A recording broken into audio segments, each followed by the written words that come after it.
So, hi mga shoutout! Welcome back sa aming YouTube channel ni Makoy. So, ayan po for today's vlog, ay akin po ipapakilala sa inyo ang mga papel na pera at bariya po ng UAE. Ayan po. Bali po yung iba ay bali po sa pera ko at iba rin naman po ay galing po sa kay Google. Dahil nga po syempre, wala akong maipakita pero mas gugustuhin ko po, sana po gusto ko kumpleto na maipakita ko sa inyo. At pati na rin po yung mga symbol ng bawat notes. Ayan, tsaka po yung sa coins. Bali, ipapakita ko at tsaka po ipapaliwanag ko. Ayan. So, samahan nyo po ako. Let's go! So, ang una po nating coin ay itong 25 fils. Ayan. So, ang nandito po, kung makita rin nyo, ito po yung Arabian Sand Gazelle na hayop. Ayan. So, the 25 fils coin is imprinted with the Arabian Sand Gazelle, a species indigenous to the deserts of Abu Dhabi. This animal is a significant component of the UAE's fauna and symbolizes the nation's commitment to preserving its natural environment. Tapos naman dito daw po sa may likod, itong Arabic, ay inscribed in Arabic along with the country's name in both English and Arabic. Ayan po. A common feature on all denominations. Kung makita nyo daw po, ito daw po lagi lahat nasa kung saan saang perang papel o kaya po isa coins. Ayan. The design also incorporates the gazelle position to the right. Ayan. Ayan po. With the date displayed in both the Gregorian Islamic Hijri calendars, underscoring the UAE's dedication to safeguarding this species, which has benefited from local conservation programs. Ayan. So, pangalawa, ayan. Ito po ay yung 3 standing oil derricks. Ayan.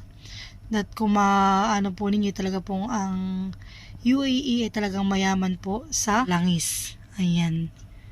Baka ang ano po ay dito sa 50 fils honors the UAE's transformation through its depiction of 3 oil derricks representing oil's pivotal role in the nation's economic ascent, the oil sector's inception in the 1950s, in the subsequent exportation of oil from Abu Dhabi in 1962 marked a turning point in the UAE's financial history. The coin's evolution from a circular to a heptagonal shape in 1995 reflects the ongoing significance of the oil industry. Oh, kaya pala. So, ang next naman po ay ang ating 1 dirhams. Sa, ano po nito, ang kapalit po nito sa Philippine money. Bali ito po ay 15.9 pesos. Ayan. So, ito na may features, dala, the traditional coffee pot symbolizing the Emirati culture of hospitality. Coffee or kawa is a central element of social gatherings often served with dates. Kaya pala kapag dito-serve meron daw pong dates. Ito po yung masarap yung dates. The dala depicted on the coin invites visitors to experience the warmth of Emirati hospitality. The coin's reverse side, ayan, also bears the country's name in both English and Arabic. Ayan po, United Arab Emirates, tsaka po Arabic. Tapos ay trivia. In 1995, the 180 coin was resized. Though the older, larger versions are still occasionally found. Collectors may also find interest in the limited edition commemorative 180 coins released since the 1980s to mark various national celebrations and milestones, such as the Dubai Chess Olympiad and the Year of Sayyid, adding to the cultural narrative of the UAE's currencies. Po tayo sa mga papel. So ayan, ang 5 dirhams note features Salim Al-Mutawa, a figure whose legacy is intertwined with the nation's heritage. His presence on the currency signifies his importance to the UAE's historical narrative. Ayan. Tapos po yung sa likod, ito pong Arabo-Arabo.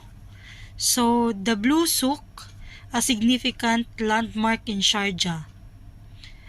This marketplace with its distinctive blue tiles and wind towers is a modern representation of a traditional bazaar and symbolizes Sharjah's cultural economic dynamism. Ayan. Yun pala yun. Bali dito na tayo sa 10 dirhams. The 10 dirhams note displays the dates tree. Ayan po.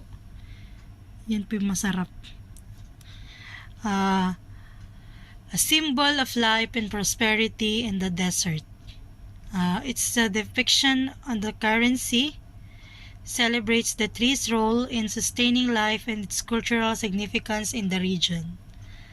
Ayan. Then dito tayo sa Arabic.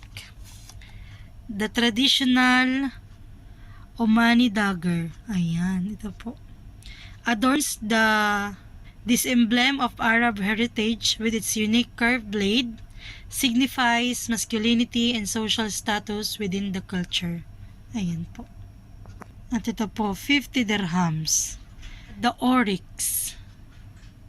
An indigenous antelope is the national animal illustrated in backside of 50 dirhams. Its image emphasizes the UAE's dedication to conserving its wildlife and natural environment. Ayan. So, ito na po ang 100 dirhams. Bali po, katumbas na ito ay 1,590.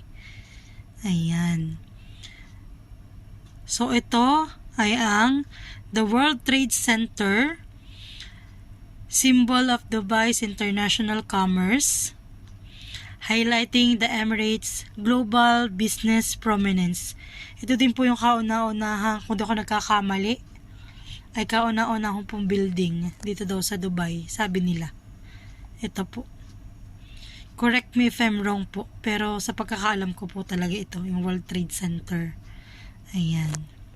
So ayan, at ito nga po pala yung pinakamataas na notes ng UAE. So bali the 1,000 dirham notes English side displays the UAE skyscraper signifying the nation's urban growth and its iconic cityscapes. Ayan. Tapos yun naman sa kabaliktaran po, Qasr Al Hussein, Abu Dhabi's oldest stone building, is featured on the Arabic side of the 1,000 dirham note. This fort represents the Emirates' transformation from a modest fishing community to a vibrant metropolis. At ito naman po yung bagong 1,000 dirhams na notes. Ayan. She's excited. 20 dirhams. The Dubai Greek Golf and Yacht Club, with its design inspired by the sails of a dhow, is featured on the Arabic side of the 20 dirhams note. It represents Dubai's blend of tradition and modern luxury. Sa English naman po, the 20 dirhams note pays homage to the UAE's seafaring traditions with a dhow boat illustration. These vessels were instrumental in establishing trade routes and are a nod to the nation's maritime history.